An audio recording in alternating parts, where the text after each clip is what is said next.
Assalamualaikum warahmatullahi wabarakatuh. Halo semuanya, perkenalkan nama saya Encik Firdanantia Bijaksana dengan NIM C1L024129. Pada kali ini akan menjelaskan tentang regresi linear sederhana, di mana pada video sebelumnya kita sudah menjelaskan tentang uji hipotesis dua sampel independen. Di mana di sini udah ada untuk datanya, untuk soal dari regresi linear sederhana ini.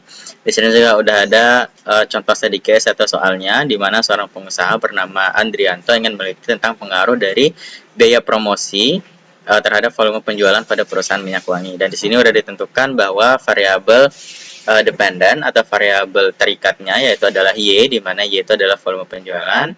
Kemudian variabel independen atau variabel bebasnya itu adalah X, dan itu adalah biaya promosinya. Nah, karena di sini udah ditentukan biaya promosinya itu adalah X atau variabel bebas, dan juga volume penjualannya itu adalah Y atau variabel yang terikat. Nah, jadi sebelum kita masuk ke dalam rumusnya, jadi di sini kita menentukan dulu X kuadrat, X dari biaya promosi ini, kemudian Y kuadrat juga dari volume penjualan, kemudian di sini X dikali Y atau biaya promosi dikali dengan volume penjualan. Nah, di mana di sini kita bisa langsung untuk masukkan rumusnya. Di sini kita bisa klik di bagian data pertama X-nya, yaitu 12, kemudian dalam simbol kuadrat kita gunakan ini karena kuadratnya itu adalah pangkat 2. Nah, kita tinggal enter. Begitu juga untuk yang Y-nya, kita klik bagian data pertama Y-nya, kemudian pangkat 2, enter. Kemudian yang ini XY, yaitu adalah biaya promosi X, yaitu kita kalikan menggunakan simbol bintang dengan volume penjualan atau variabel Y-nya, kemudian kita enter. Nah, jadi ini teman-teman tinggal di blok aja, kemudian ada titik di pojok kanan sini untuk ditarik ke bawah. Nah, maka akan langsung hasilnya keluar mengikuti dengan rumus yang di atasnya. Nah, selanjutnya kita akan menentukan sigma atau jumlah dari masing-masing data, masing-masing kolom ini. Jadi rumusnya itu adalah menggunakan rumus sum. Ini. Kemudian kita blok untuk data X-nya, kita enter. Nah, kemudian untuk X bar-nya, kita gunakan rumus average. Jadi ini adalah rata-rata dari masing-masing kolom ini. Nah, kita akan blok kolom pertama dulu. Setelah itu kita lakukan hal yang sama. Di sini kita tarik datanya ke samping. Nah, sehingga di sini udah langsung keluar. Di sini adalah sigma atau jumlah total dari masing-masing kolom di atasnya. Kemudian yang di sebelah sini itu adalah rata-rata dari masing-masing kolom di atasnya juga. Nah, setelah itu kita akan menentukan yang pertama itu adalah N-nya atau banyak datanya. Dimana seperti biasa kita menggunakan rumus count. Rumus count kita bisa pilih untuk yang data ini, data X-nya. Nah, di sini adalah 10. Nah, kemudian di sini teman-teman kita akan melakukan yang tadi udah kita analisis data yang pertama, kemudian yang kedua kita akan menentukan nilai dari A dan B secara manual.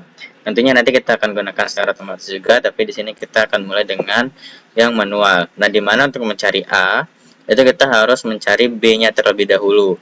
Di mana di sini kita memerlukan persamaan di regresi linear sederhana, itu persamaannya adalah Y sama dengan A plus BX, di mana Y ini adalah variabel bebasnya, variabel terikatnya atau volume penjualan ini.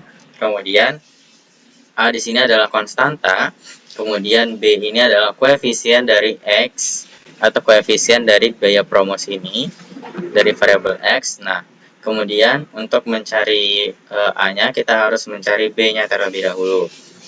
Ya, jadi B di sini udah ada rumusnya, kita tinggal masukkan sesuai dengan rumus yang ada di sini. Kita bisa klik sama dengan, kemudian kita masukkan satu persatu. Yang pertama di sini ada N, kita masukkan N-nya. Nah, sebelum itu kita jangan lupa untuk buka kurung dulu.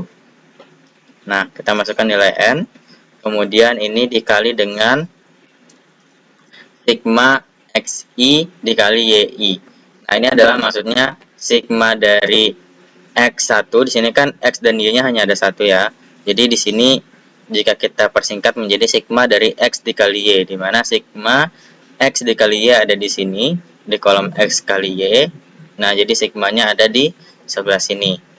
Kita klik, kemudian kita tutup kurung, kemudian kita kurangi di sini. Kita kurangi dengan yang pertama itu adalah XI. Nah, karena ini terlihat berbeda ya antara sigma dari X dikali Y yang ini dengan sigma XI. Dengan sigma X ini artinya yang ini. Sigma yang ini 135 kemudian dikali dengan sigma YI atau yang variabel Y-nya yaitu sigmanya 620. Kita tinggal kalikan. Oke, selanjutnya kita akan bagi para di sini per, kemudian kita masukkan nilai n-nya lagi, masukkan nilai n, kemudian di sini ada sigma xi kuadrat. Nah, di sini kalau misalnya kita lihat di kolom ini ada di sebelah sini sigma dari x kuadrat, sigma dari xi kuadrat, atau karena x-nya hanya ada satu di sini, jadi sigmanya adalah yang ini. Kita kali dengan yang sigma dari xi kuadrat, kemudian kita kurangi sesuai rumus ini dengan sigma dari xi. Nah, di sini karena kuadratnya di luar ya, jadi kita tetap pilih sigma dari xi yang ini. Nah, sigma dari xi-nya, nah baru kemudian kita pangkatkan 2, karena di sini ada pangkatnya di luar kurung.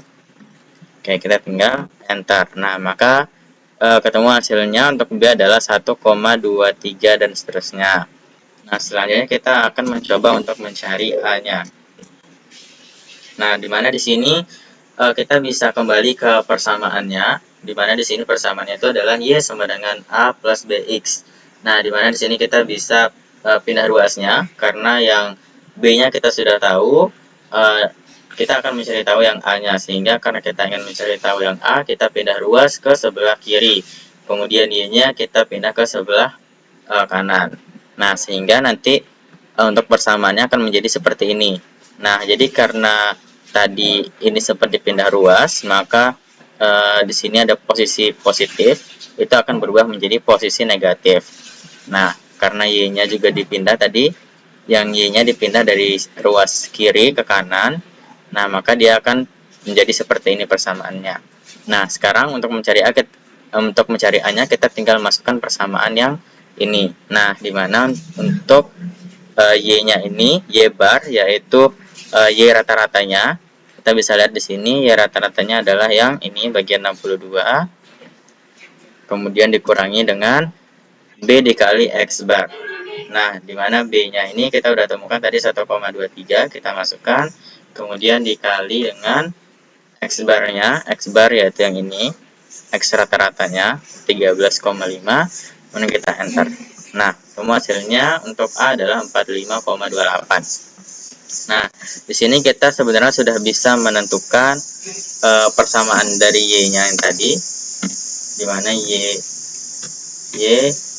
sama dengan, nah, A-nya yang ini 45,28,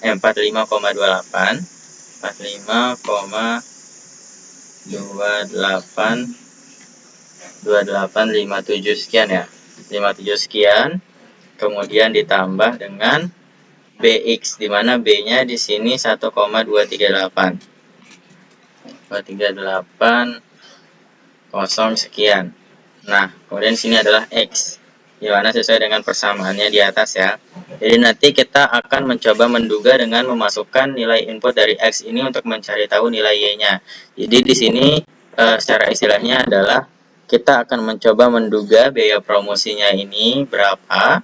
Misalnya nanti kita akan input dengan nilai 5, kita akan input dengan nilai 17, maka kita akan menduga bahwa volume penjualan atau Y-nya itu akan menghasilkan nilai berapa di sini. Jadi di sini karena nilainya hanya sampai 10 dan di sini misalnya nggak ada 17 datanya, kita akan coba input 17 ke dalam persamaan yang ini, kemudian nanti kita akan menemukan hasil dari Y-nya itu adalah sama dengan berapa. Jadi itu adalah tujuan dari regresi tersebut.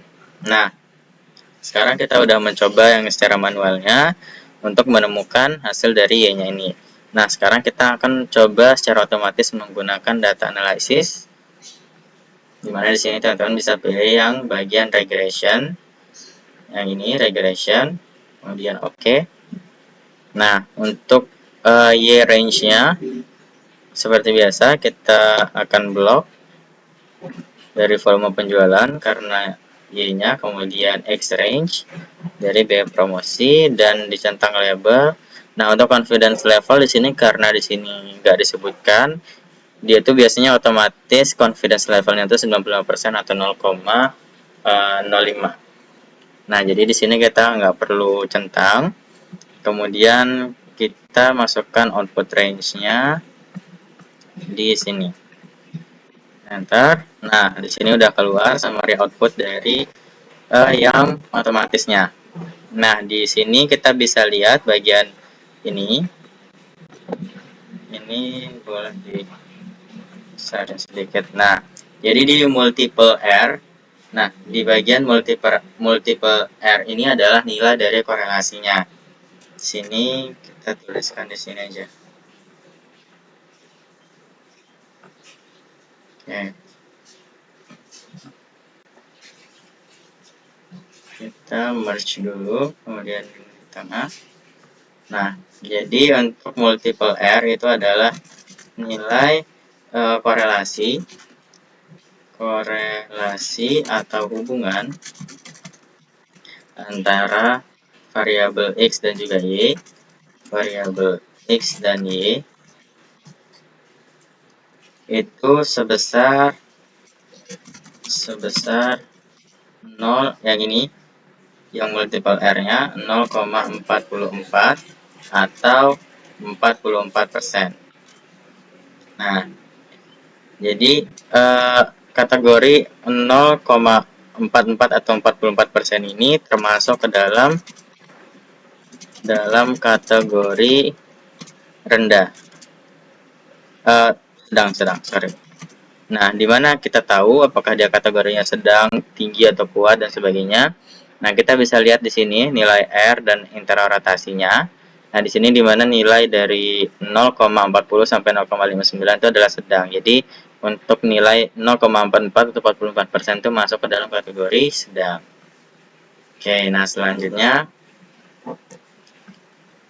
kita wrap dulu. Nah, di sini kita bisa tandain supaya lebih kelihatan ya. Kita gunakan warna ini juga sama. Nah, sebenarnya di sini kita bisa tambahin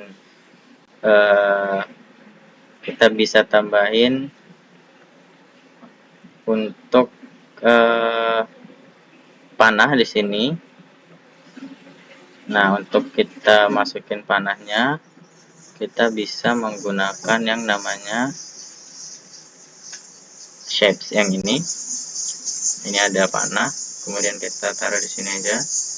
Nah, kemudian ini kita mepetkan ke sini dan ini ke sini. Oke. Nah, selanjutnya untuk yang R square ini kita kasih label yang warna agak kuning. Kita taruh di sini.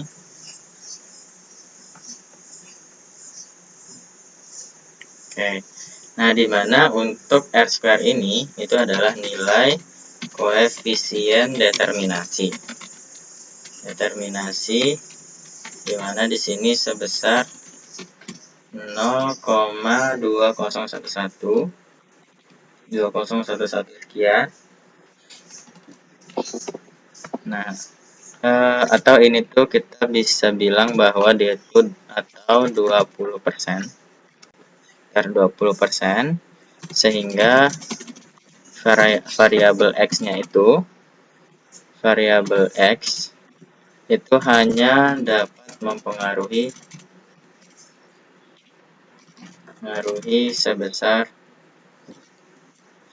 sebanyak atau sebesar 20%. 20% terhadap Y, dan sisanya yaitu 80%. 80% sisanya itu dipengaruhi oleh variabel lainnya.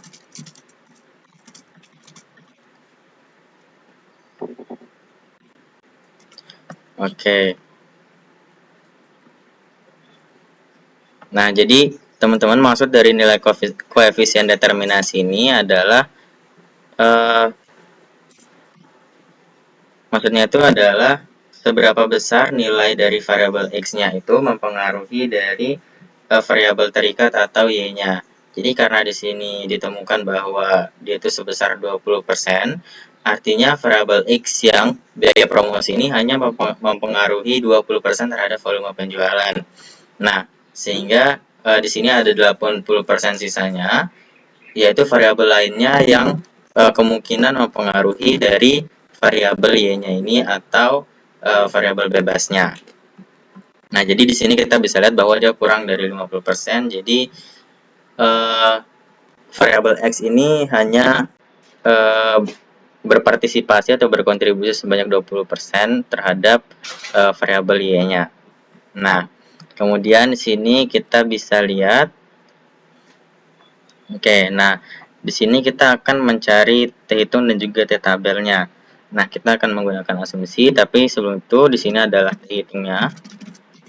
T hitung yang ini. T hitung, kita kasih kode yang ini aja. Nah, kemudian untuk T tabel, kita bisa taruh di sebelah mana? Sini aja. Atau di sini boleh. T tabel.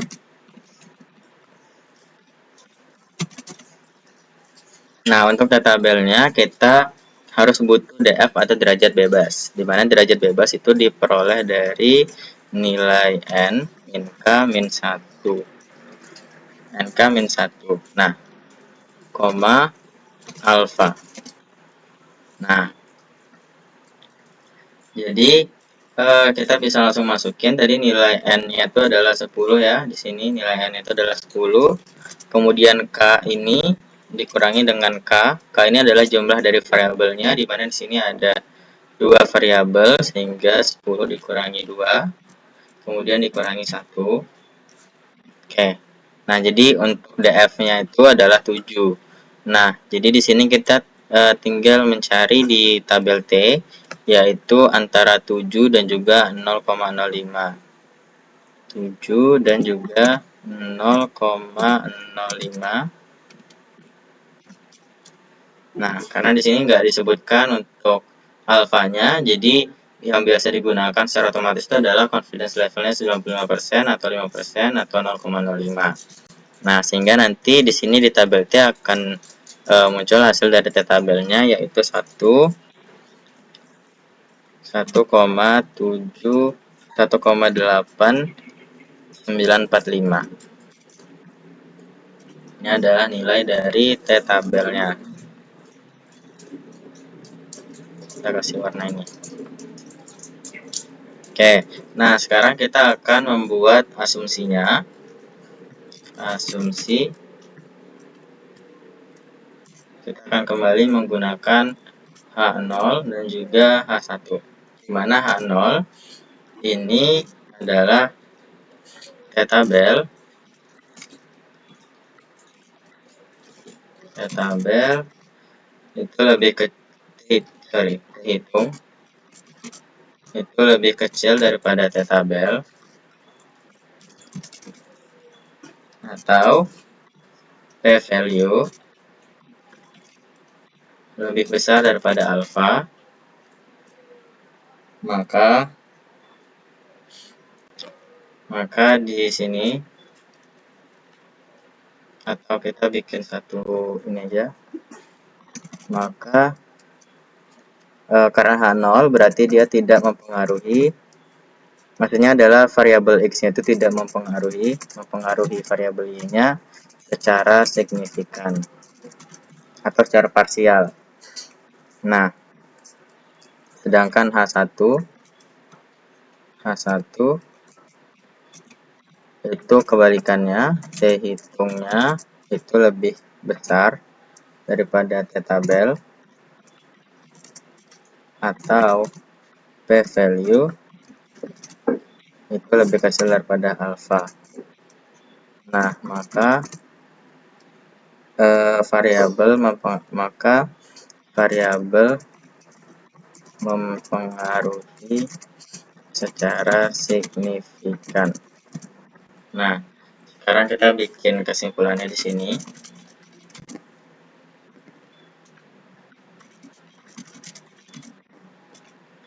Oke, nah kesimpulan yang pertama adalah di sini kita bisa lihat bahwa T tabelnya itu lebih besar daripada T hitung, atau T hitungnya itu lebih kecil daripada T tabel, sehingga itu sangat cocok dengan H0. Jadi di sini kita bilang karena T hitung itu lebih kecil daripada T tabel,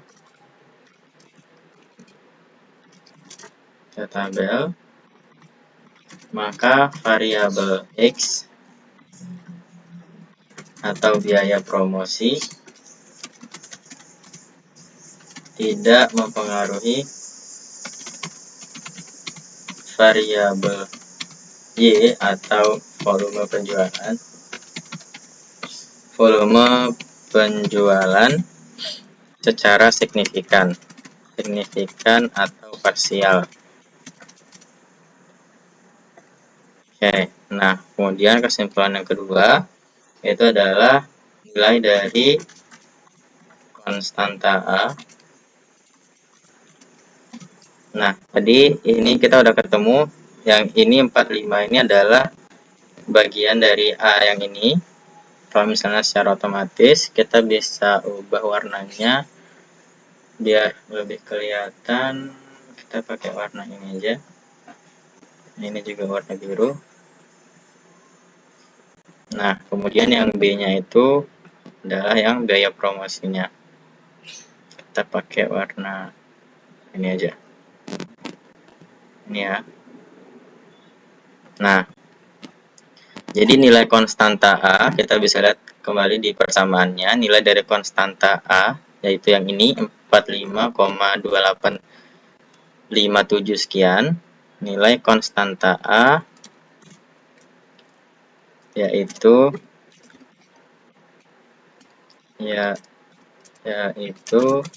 45,2875 sekian ya, menyatakan bahwa nilai konsisten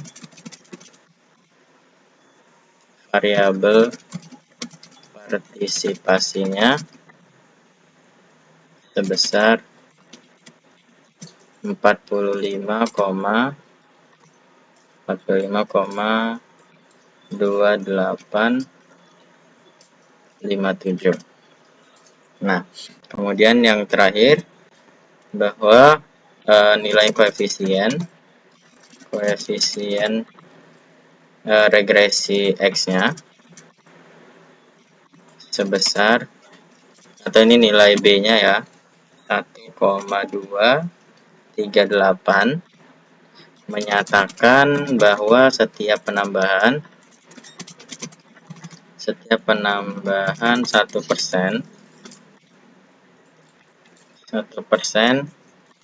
dari nilai biaya promosi menyebabkan nilai volume penjualan akan bertambah sebesar 1,238. Oke, di mana nilai tersebut bernilai positif,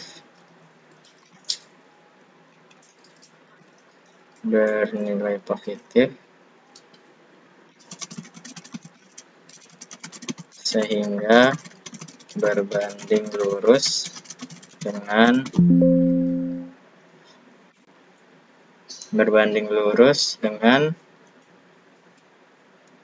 variabel X dan Y.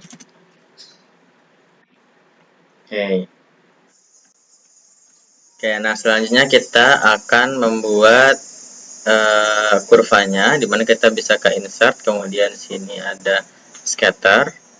kita pindah ke sini, kemudian kita klik kanan. Kemudian di sini ada select data, di mana di sini kita bisa add, kemudian series name untuk judul kurvanya. Jadi kita bisa tulis kurva regresi linear aja, linear. Kemudian untuk series X values kita gunakan data dari X-nya. Kita enter, kemudian data dari Y values-nya yang ini. Oke, kita oke. Kita oke sekali lagi. Nah, sini kita bisa lihat kurvanya. Kemudian kita klik di bagian titik-titiknya ini, boleh yang mana aja. Kemudian kita klik kanan. Kemudian di sini ada add trend line. Trend line ini kita bisa pilih yang linear. Ini maksudnya adalah ini adalah garis di mana tren untuk datanya itu di jangkauan berapa hingga berapa. Kemudian di sini bisa pilih mau pilih desain yang mana. Nah, ini juga bisa. Nah, setelah itu di sini di soal berapakah volume penjualan jika biaya promosinya 21. Nah, jadi di sini kita tadi ada persamaan ini. Kita bisa copy ke bawah. Kita taruh di sini. Nah, untuk pertanyaan terakhir, nah jika kita input nilai X-nya itu 21, artinya biaya promosi 21, maka berapa kira-kira nilai Y-nya? Di sini kita bisa langsung masukin nilainya, yang 45 sekian, ini. Kemudian kita tambahkan dengan nilai B-nya, tambah dengan nilai B-nya 1,23, kemudian dikali dengan X. X-nya 21, kita tinggal enter. Maka ini adalah nilai Y-nya. Jadi jika nilai promosinya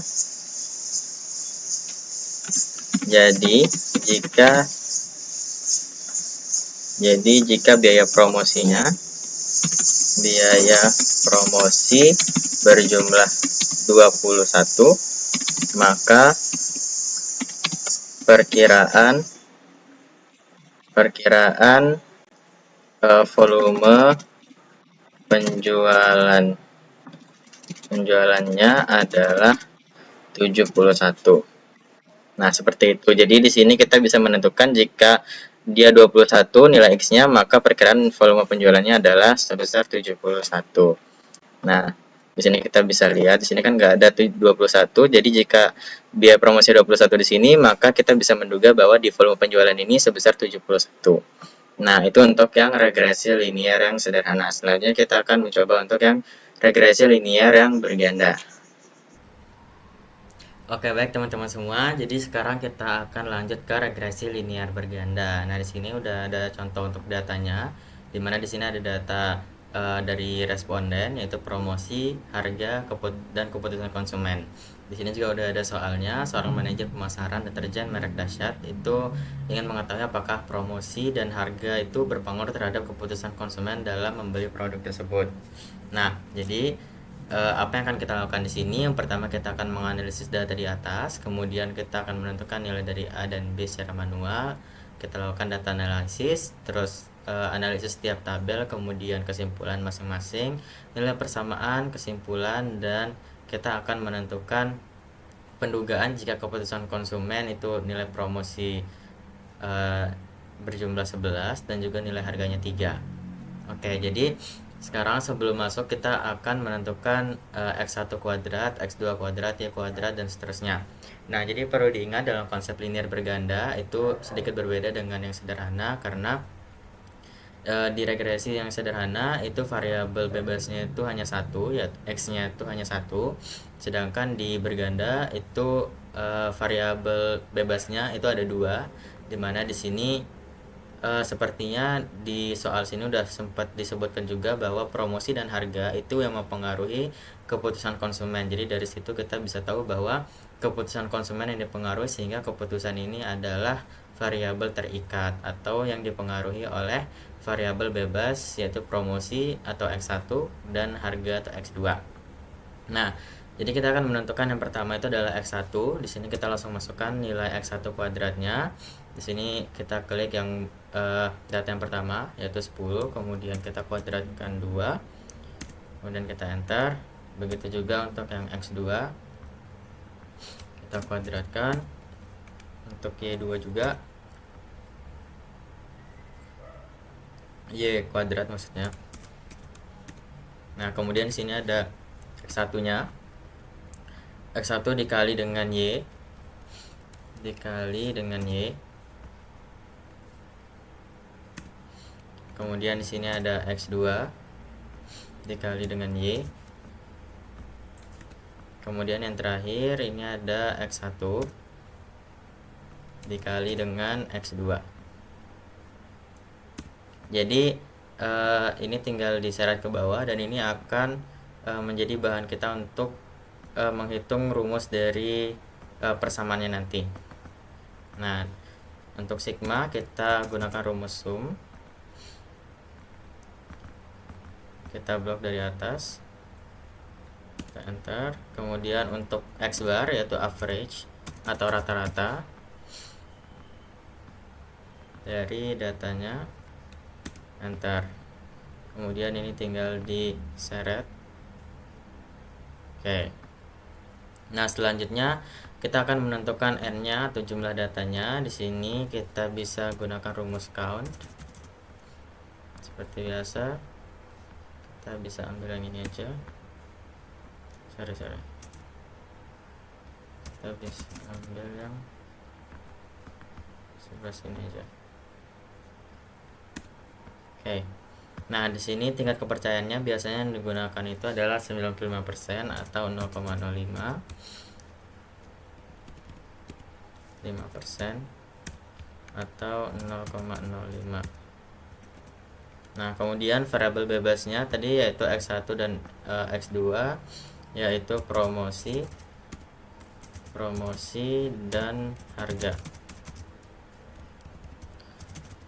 Oke, kemudian variabel terikatnya adalah keputusan konsumen. Nah, di sini untuk persamaannya sedikit berbeda dengan yang sebelumnya, yang di regresi sederhana, dimana kalau di regresi sederhana kan Y sama dengan A plus BX ya. Nah, kalau di sini sedikit berbeda karena di sini variabel X-nya itu lebih dari 1, sehingga di sini persamaan Y-nya itu adalah A plus B1 dikali X1 kemudian ditambah B2 dikali X2. Nah, di sini udah ada untuk rumus yang manualnya, dan sekarang kita akan melakukan yang nomor 2, yaitu kita akan menentukan nilai A dan juga B, yaitu B1 dan juga B2 secara manual menggunakan rumus yang ini. Nah, tetapi sebelum kita menentukan rumus tersebut, nah kita perlu untuk menghitung yang ini. Jadi di sini kita bisa kopas ke bawah. Oke, kita buat satu-satu aja.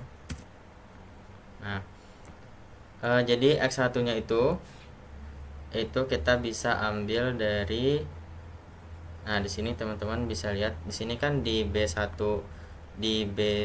kemudian B2 ini ada X1 kuadrat, X2 kuadrat dan sebagainya. Nah, jadi di sini kita akan menentukan di mana rumusnya itu adalah yang pertama untuk X1 kuadrat ini.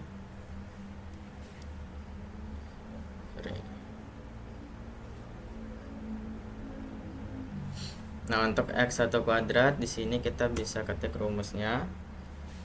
Di sini rumusnya adalah yang pertama itu nilai dari sigma X1 kuadratnya.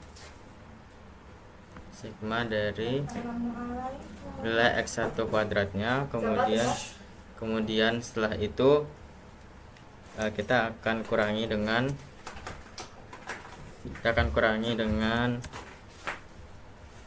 yang B13 nya atau yang promosi X nya.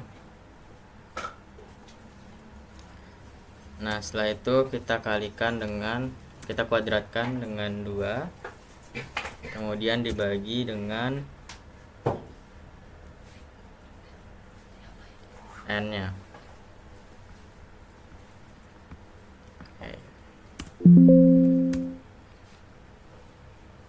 Oke, nah setelah itu kita akan cari untuk yang X kuadratnya.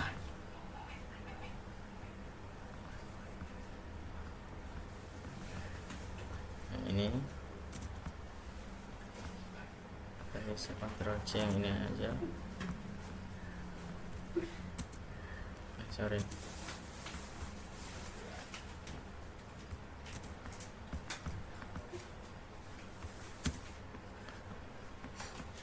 Nah, untuk yang ini kita lakukan hal yang sama pada rumus yang sebelumnya.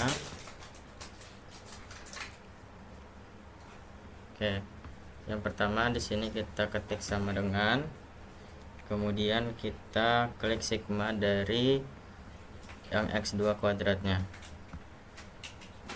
kemudian kita kurangi dengan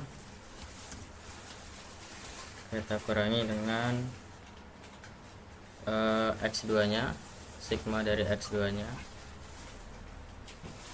kemudian kita pangkat 2, kemudian dibagi dengan N nya.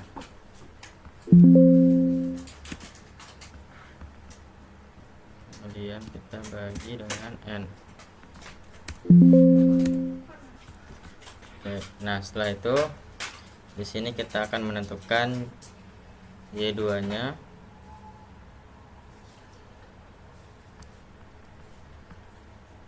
Yang ini kita copy lagi.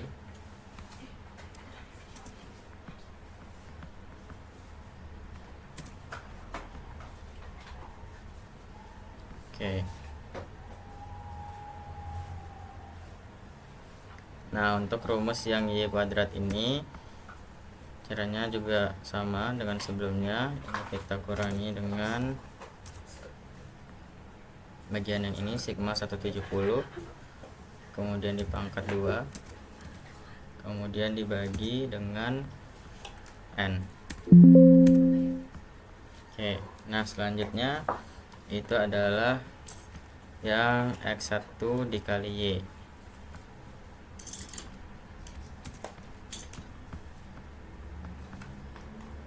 Ini kita taruh.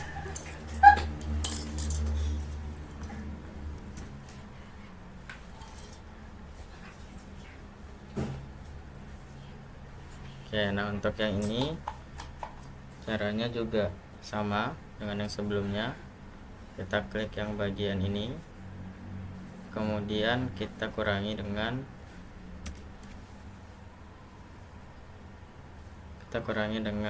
sigma dari X1 nya. Kemudian setelah itu kita pangkatkan 2, kita kali dengan Y nya.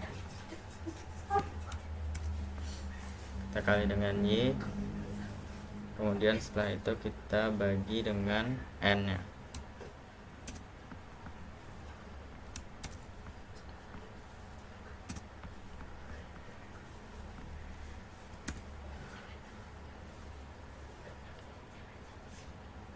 Oke, kemudian selanjutnya itu adalah yang X2 nya.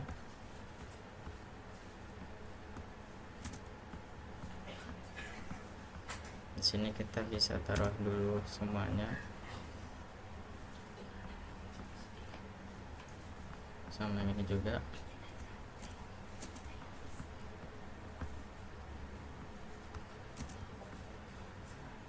Oke, untuk yang ini rumusnya hampir sama. Kita klik dulu yang sigma dari X2 kali Y, kemudian setelah itu kita kurangi dengan, ini bisa dilihat di sini, kita kurangi dengan yang X2 nya, sigma dari X2 nya, kemudian kita kalikan dengan Y, kemudian kita bagi dengan N. Nah, selanjutnya itu adalah yang X1 dikali X2.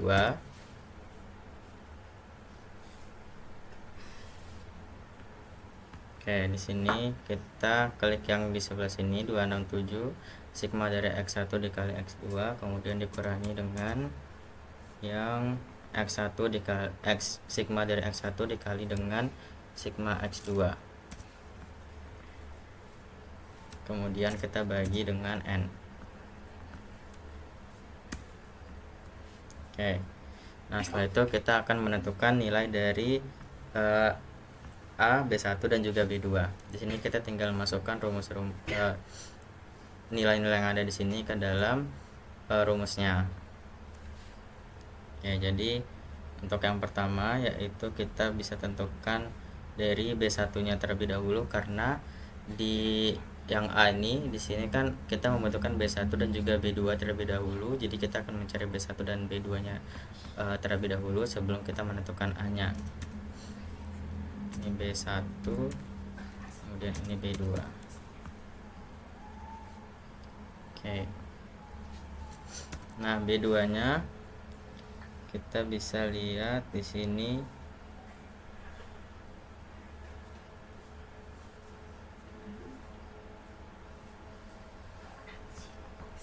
Oke, kita akan menentukan B1-nya terlebih dahulu, dimana di sini adalah sigma dari X2 kuadrat yang ini, kemudian dikali dengan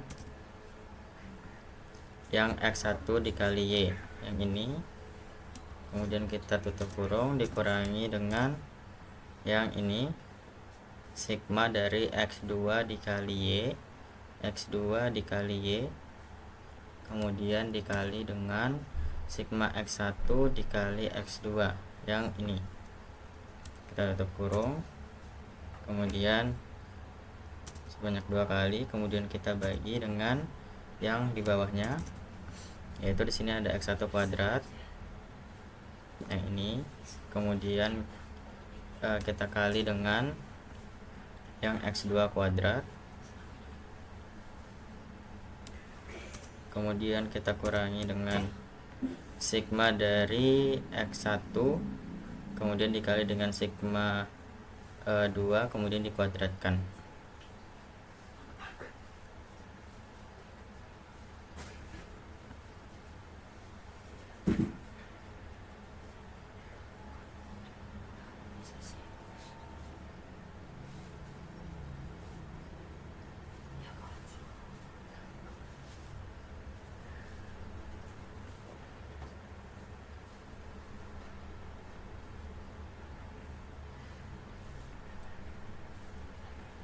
Oke, karena di sini sama ya, karena X1 dikali X2 ini sama dengan yang ini, jadi kita tinggal masukkan itu, kemudian kita kuadratkan dengan 2.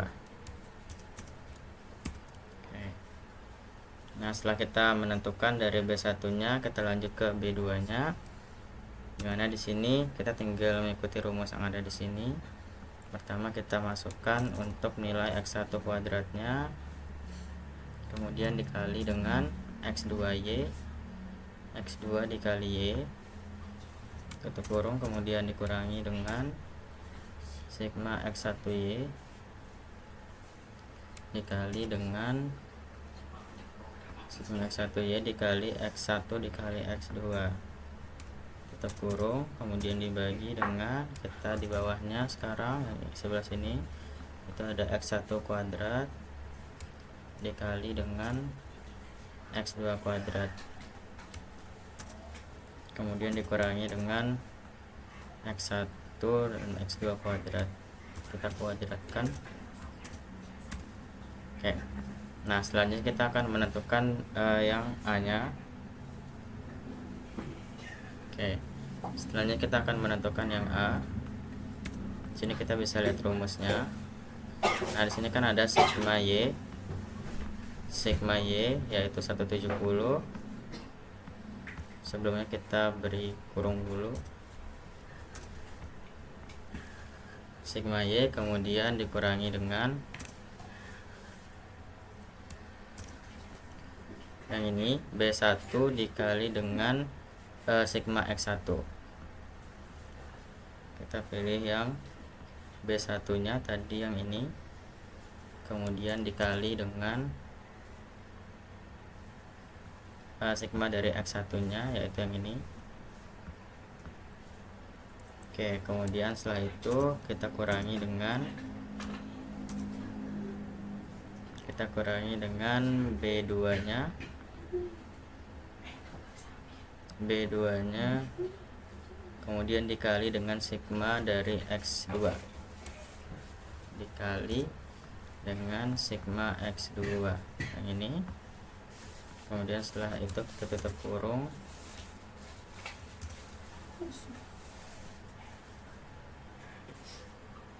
kemudian dibagi dengan n-nya.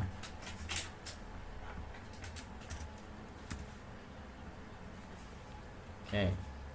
Nah, di sini kita sekarang udah dapat nilai yang A-nya, kita bisa pindah ke atas. Ini juga kita pindah ke sebelah sini aja biar lebih kelihatan. Oke. Nah, setelah itu kita akan di sini sebenarnya kita udah bisa masukkan ke dalam persamaannya, tapi sebelum kita masukin ke persamaannya nanti di akhir, kita akan mencoba. Oke, nah selanjutnya kita akan melakukan data analisis untuk yang otomatis. Kita pilih regression, kemudian di sini kita blok untuk nilai y-nya, enter, kemudian ini untuk nilai x-nya kita blok semuanya. Oke, kemudian kita taruh di sini aja, kita enter. Oke, nah jadi di sini udah keluar. Nah, di sini ada multiple R dan juga ada R square, di mana untuk yang multiple R ini adalah koefisien relasi.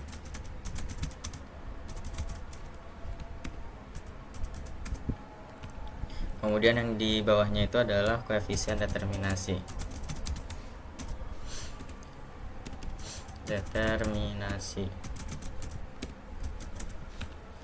Nah, di mana kita bikin di sini aja.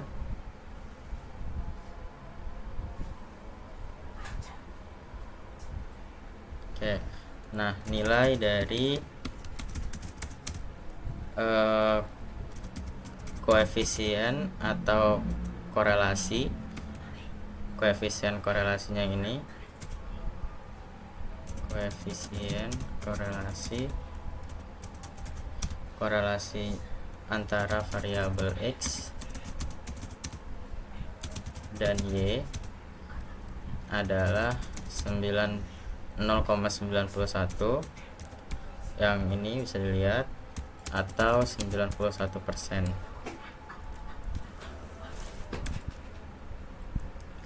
Sehingga termasuk dalam kategori sangat kuat. Karena di sebelumnya yang di regresi sederhana itu kan ada rentangnya, apakah dia sangat kuat, apakah dia rendah, dan seterusnya. Jadi untuk yang 91% itu masuk ke dalam kategori yang sangat kuat. Ini kita bisa masukkan shapes sebelah sini untuk panahnya biar lebih jelas. Oke, sini mungkin kita akan kasih warna dikit biar oke. Nah, selanjutnya yang di bawahnya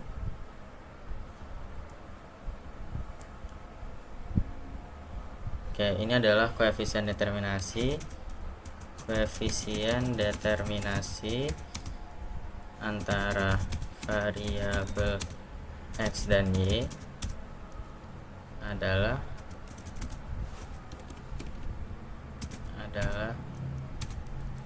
0,83 atau 83%. Nah, di mana nilai tersebut mendekati nilai 1, sehingga variabel X secara sempurna memprediksi nilai dari variabel Y karena hanya mempengaruhi sebesar 83%, sedangkan sisanya itu sekitar 16% atau 17%. Sisanya dipengaruhi oleh variabel lainnya. Nah, jadi di sini maksud dari koefisien determinasi dan korelasi ini adalah di mana koefisien relasi ini menunjukkan seberapa kuat hubungan antara variabel x, yaitu variabel bebas, terhadap variabel terikat atau variabel y-nya. Nah, di mana di sini diketahui bahwa 0,91 sehingga itu termasuk kategori yang sangat kuat. Artinya hubungan itu sangat kuat antara variabel x dan juga variabel y. Nah, kemudian untuk koefisien determinasi,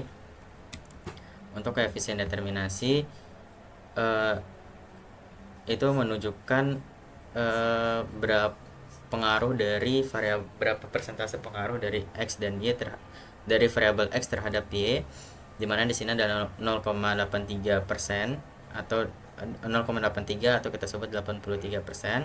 Nah, jadi di sini maksudnya adalah variabel x itu mempengaruhi sebesar 83% terhadap y.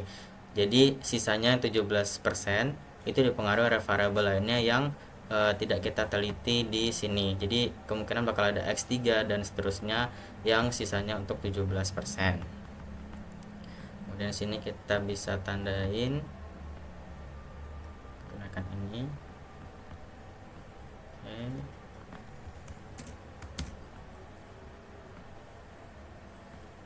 Oke, nah selanjutnya di sini teman-teman bisa lihat bahwa di sini kita akan melakukan yang namanya uji F, dimana di sini yang ini adalah F hitung. Nah, di sini belum ada F tabel, jadi sini kita buat untuk F tabel. Nah, jadi F hitungnya itu adalah 17, kemudian F tabelnya kita bisa hitung menggunakan FINF. Kita menggunakan rumus FINF, kemudian kita masukkan probability-nya atau nilai alfanya. Nilai alfanya yaitu 0,05. Kemudian derajat bebas atau DF yang pertama, kemudian DF2. Nah, jadi ini adalah nilai dari F tabelnya. Nah, kemudian untuk hipotesisnya atau H0 dan juga H1-nya. Di sini H0 itu adalah T hitung. Itu lebih kecil daripada T tabel.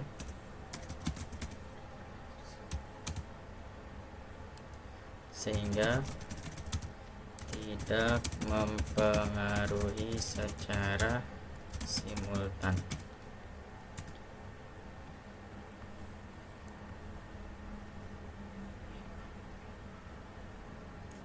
Oke, nah yang sebaliknya untuk H1,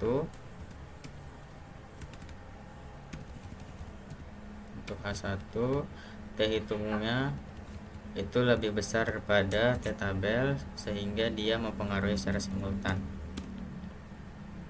Oke. Nah, jadi di sini kita bisa lihat bahwa F hitungnya ini harusnya F hitung dan juga F tabel karena kita uji F. Sini F hitung dan juga di sini F tabel. Nah, karena di sini F hitungnya itu lebih besar daripada F tabelnya yang ini. Jadi kita bikin kesimpulan di bawahnya.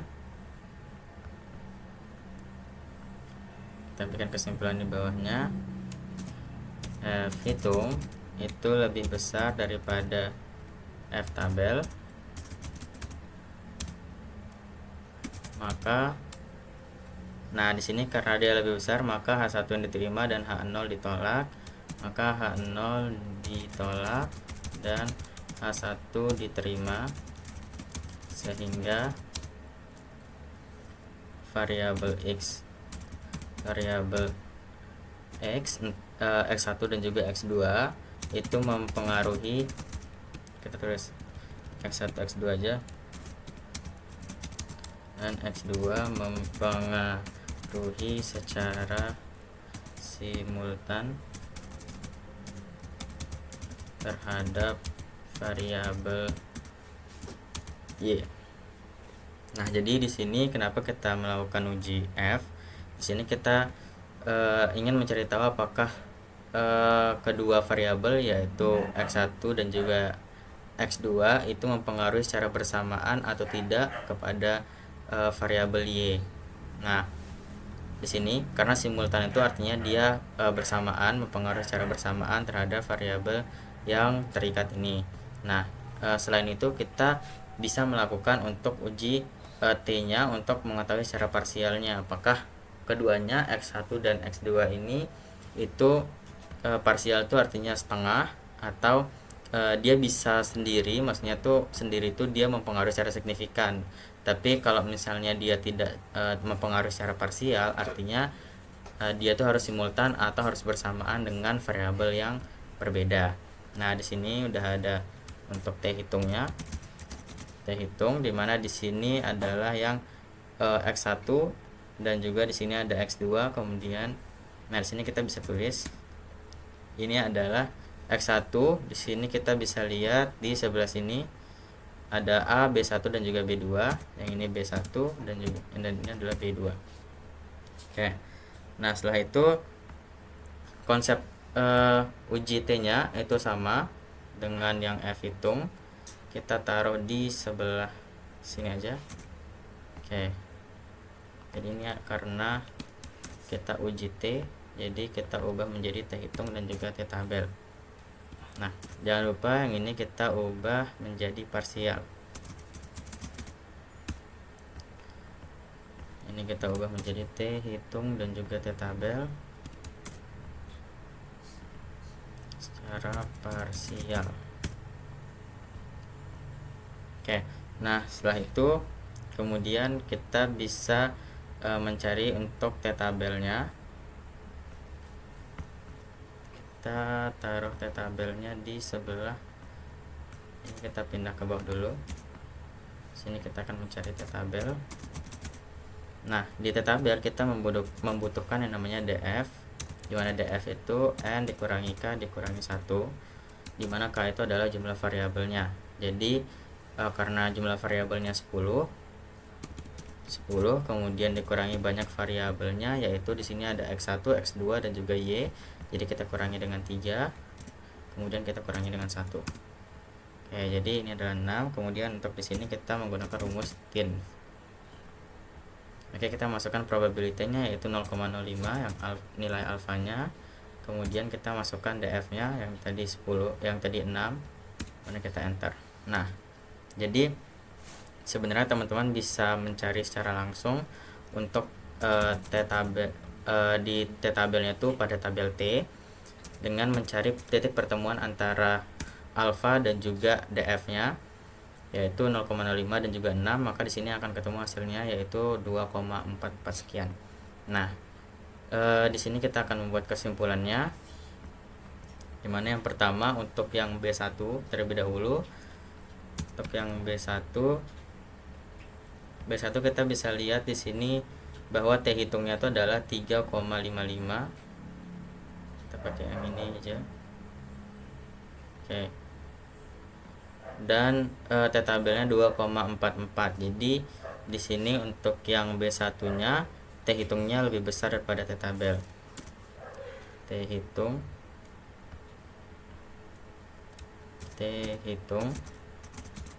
itu lebih besar daripada T tabel. Nah, sehingga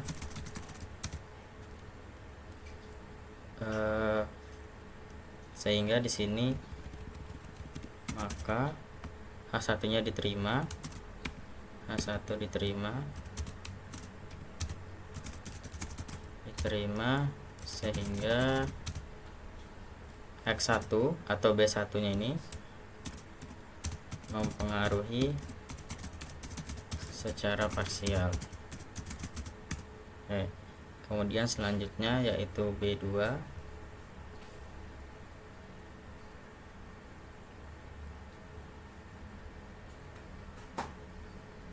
Oke, untuk yang B2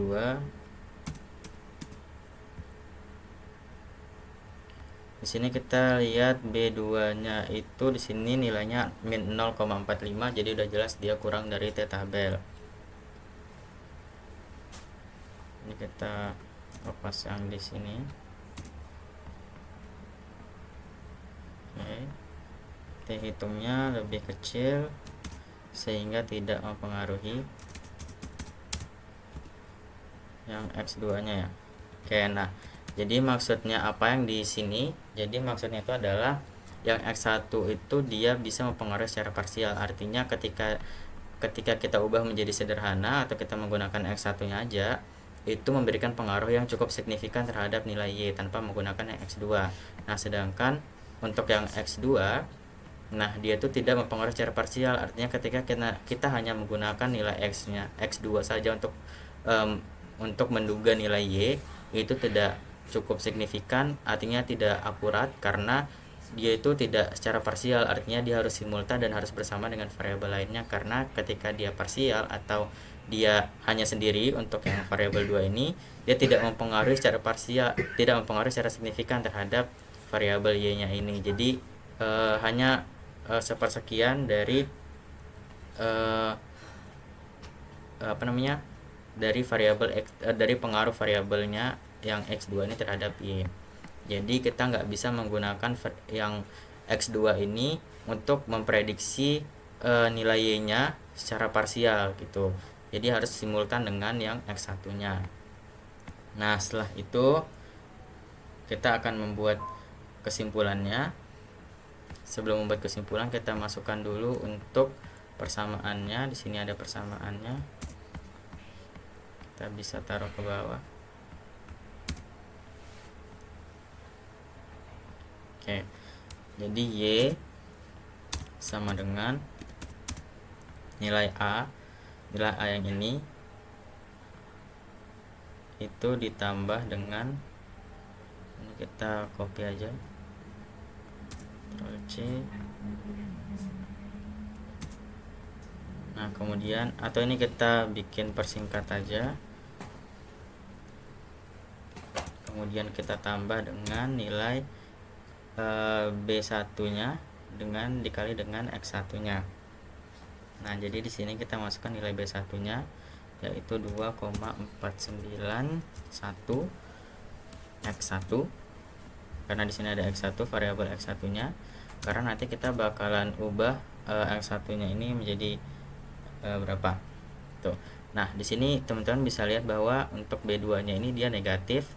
Jadi sebenarnya kalau kita gunakan simbol tambah itu sama aja, karena dia bakal tetap dikurangi dengan 0,45 yaitu nilai B2 nya, karena dia bernilai negatif. Jadi untuk mempersingkat simbol, jadi kita langsung menggunakan pengurangan 0,458 X2. Oke, nah di sini kita udah bikin persamaannya. Nah, kemudian selanjutnya kita akan membuat kesimpulan.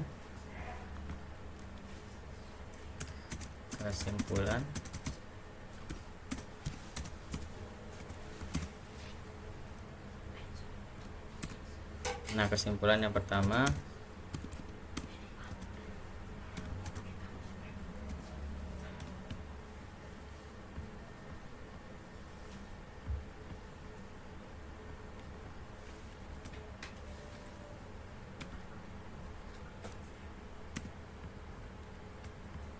ini karena masih custom ya, kita ubah ke general. Oke, untuk kesimpulan pertama, jadi setiap penambahan 1% promosi, nilai promosi atau X1, maka variabel Y akan bertambah sebesar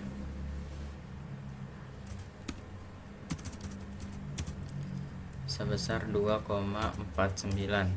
Jadi teman-teman bisa lihat di sini untuk yang B1-nya. Jadi di sini maksudnya ini adalah ketika dia menambah 1% nilai promosi atau X1-nya, maka nilai Y-nya itu, karena di sini akan dikalikan, jadi akan bertambah sebesar 2,49 dan bernilai positif, sehingga berbanding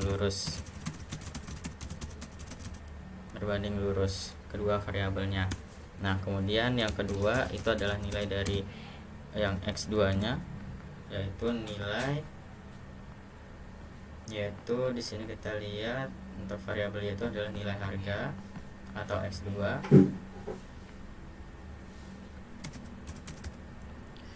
akan, nah karena di sini dia nilainya ada 0,45, jadi dia akan berkurang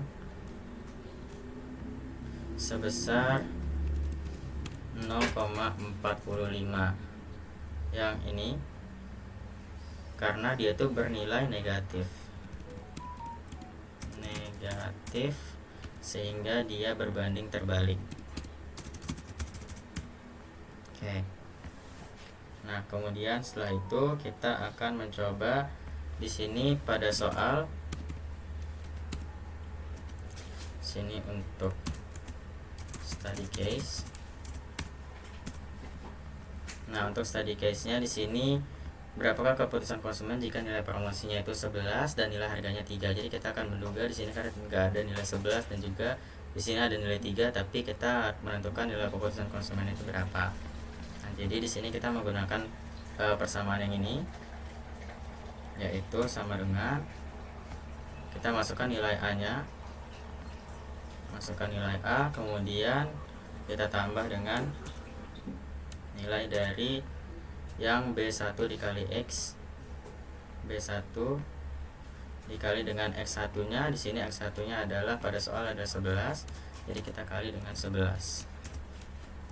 Kemudian setelah itu kita kurangi karena dia negatif, kita kurangi dengan di sebelah sini.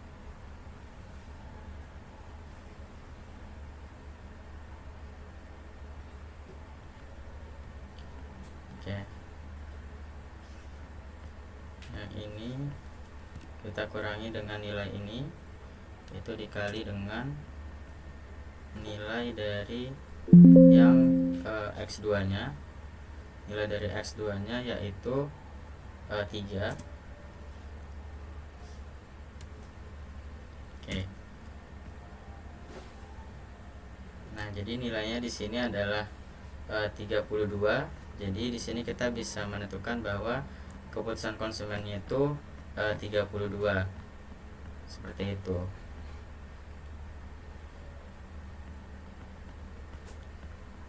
Oke, di sini kita coba tambah dengan nilai ini. Oke, 29 ya, sorry. Nah, jadi nilai dari ketika nilai promosinya 11 dan nilai harganya 3 itu akan menghasilkan keputusan konsumen sebesar 29. Nah, jadi itu dia untuk regresi linear yang berganda. Semoga bermanfaat dan sekian dari tutorial ini. Wassalamualaikum warahmatullahi wabarakatuh.